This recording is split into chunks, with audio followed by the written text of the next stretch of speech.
So they're the four setups.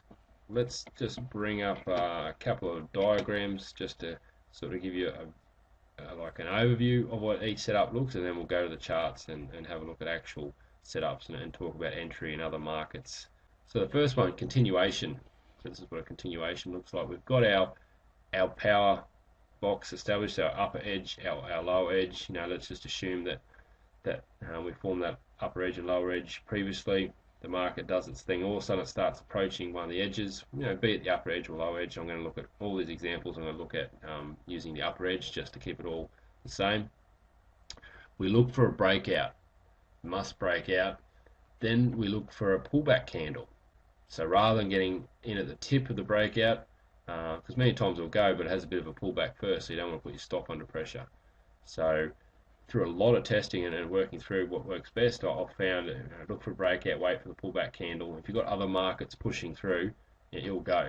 Because ultimately what happens is breaks, pulls back. If it's just going to keep on pulling back, you shouldn't have continuations from other markets. If direction is not going to go through and break through, because ultimately we're looking at a powerful area within the market here. One way or another, it should do something. It's just not going to sort of dilly-dally, for a better word, around the area. It's going to bust back within the range, or it's going to break out because it's powerful edge. Okay.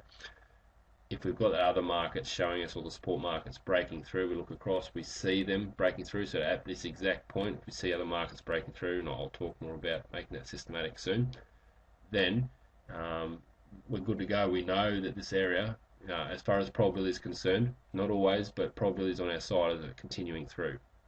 Reversion.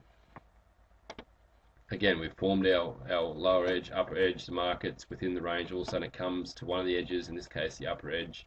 We can see, like that example, other markets are holding. They're not looking, there's no pressure on the upside. There's just a real lack of buyers within the market as we're coming to this powerful edge. So what that means, they're going to come back from the range. It does it so many times. So often it does this. Quite often, and I've done this quite a few times, I've taken the reversion, it's come back from the range, and then later on, it might have come 3, 4, 5, 6 points back from the range.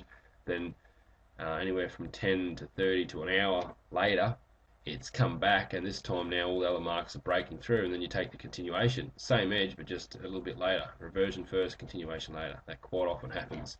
So you can actually trade the edge a couple of times with different strategies. Just what it really ultimately comes down to is what are the markets doing. We're going with direction, we're going with sentiment. Next one we've got here is what I call false breakout reversal. So quite often it'll go breakout, and ultimately if it breaks out, especially if you're seeing other markets not really follow through, and you want it to be obvious, you want it to come back 2 points or more and then pop back up 2 points or more without breaking, in this case making a higher high, or if it was on the downside, a lower low. So it definitely can't break. If it breaks up higher, then the setup is cancelled. Comes back at this new, what we call this new edge or this new swing low, and of course other markets breaking through, already breaking this same edge, new edge, then it's good to go back within the range. So it's like a false breakout reversal. And then finally, let me bring up this one here. So this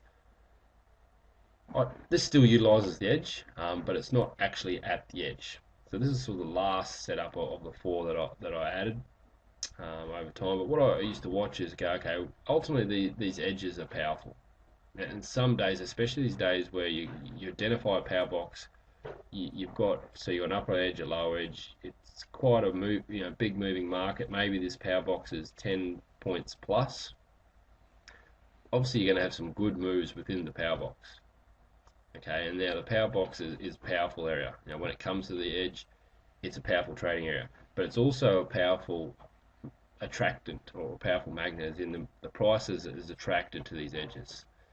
So if you can get trading opportunities heading towards the edge, that can be just as powerful as actually trading the edge.